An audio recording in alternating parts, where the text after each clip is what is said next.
Sa number 9, mga manghuma gikan kadi Sagay kag Calatrava nagbaton shredder gikan sa NEDF kag RU Foundry and Machine Shop Corporation.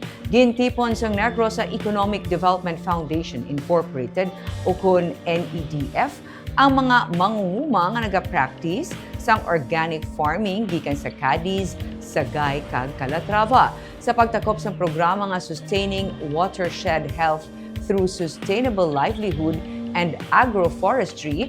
May mga shredders nga gin-turnover sa mga grupo sa mga manghuma na nagapakita sa best practices sa organic farming para mapadayon pagid nila ini. Ang shredder ang iya sang RU Foundry and Machine Shop Corporation.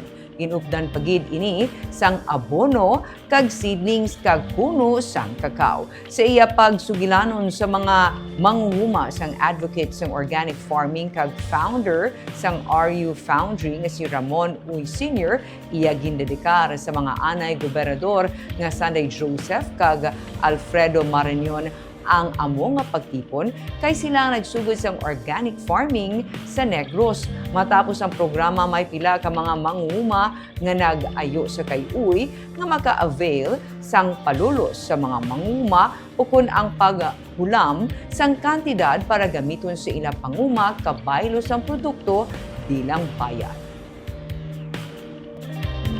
Ang una sa tanan, gusto ko nga i-acknowledge ang si Governor Alfredo Marañon ang nag-inspire sa nisakon sa organic activity, no?